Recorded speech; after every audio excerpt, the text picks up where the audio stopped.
All is quiet now in this small Arkansas community, but that was not the case less than 24 hours ago when deputies were going in and out of this house in order to investigate the death of a 3-year-old girl. The effects of last weekend's severe rain and thunderstorm events are still being felt right here in North Memphis. Take a look for yourself. This is Old Cuba, Benjietown Road, and Billion Road. And folks, it is completely submerged underwater. The road is closed because of this severe flooding to the Mississippi River. This normally quiet neighborhood was rocked by some explosions Sunday morning, but Memphis police tell me it was all a matter of public safety. Memphis Black Restaurant Week is already starting off with a bang. Take a look for yourself. Places like the Waffle Iron is already seeing the impact. Several things stand out about Saturday morning's double homicide. Number one is a heavy volume of traffic that you'll often find along this road.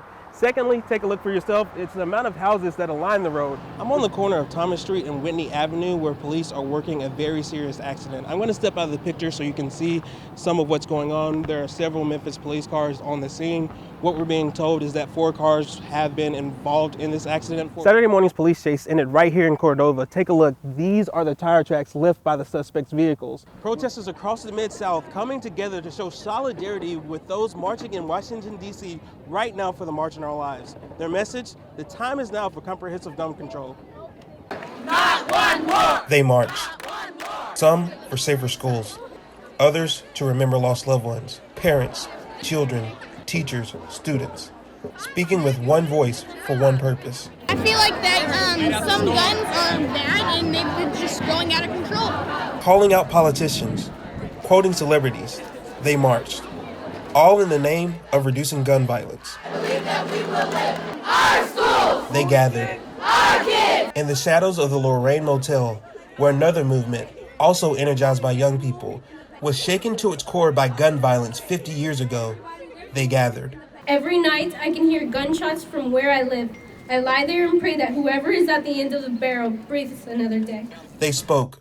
Children from all walks of life told their stories about how they were affected by gun violence. And as I think of these questions, the thought that comes to my mind is we fight against gun violence every day so others won't have to go through what we have been through. They hope for gun reform, for a brighter future, for the next generation. They hope. We need more books, less bars, more classmates, less inmates. It is time for tomorrow to happen today. Runners both young and old filled the streets of Germantown Sunday. For more than 20 years, the Mayor's Cup 5K and Germantown Half Marathon have attracted runners from all walks of life to compete. Germantown does a lot for the community, and I think it's good to support back and give back at least, and it's a great run that they have over here. This year's race doubled as the last of the 901 series of races that were held right here in the Bluff City. It's pretty exciting. I've never done a group of races before. I've never done a series, and I've really enjoyed this. The wet weather didn't stop hundreds of people from still lacing up and hitting the roads for Sunday's races. And whether you're an experienced runner or just someone looking to offer moral support, one thing was evident.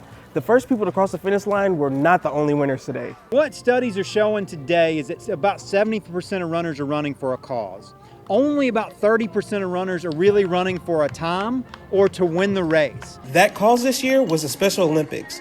And for runners like Richard Fluker, it makes the joy of finishing feel even better. I can only imagine how much it means to those youngsters, that special needs youngsters, to be able to get out and somebody hang a medal around their neck and give them something to celebrate, because it is nice. Reporting in Germantown, I'm Jonathan Bailey.